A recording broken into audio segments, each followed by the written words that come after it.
যাও বাইরে যাও। যাবো তো, আগে আপনাকে খুশি করে দি। মানে শালা লুচ্চা, মেয়েদেরকে টিচিং করতে তো লজ্জা লাগে না? তুমি কিন্তু ভুল করছো। Security, security. কি হলো স্যার? দরজা খুলেন। Sir, sir, sir. আরে দাঁড়া দাঁড়া, তোদের স্যারকে আগে খুশি করে দি।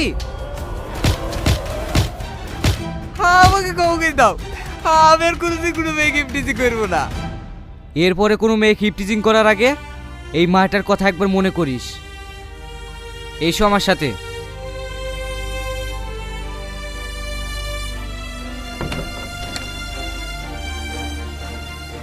কি হলো স্যার? আপনি খুব নিচে বসে কেন?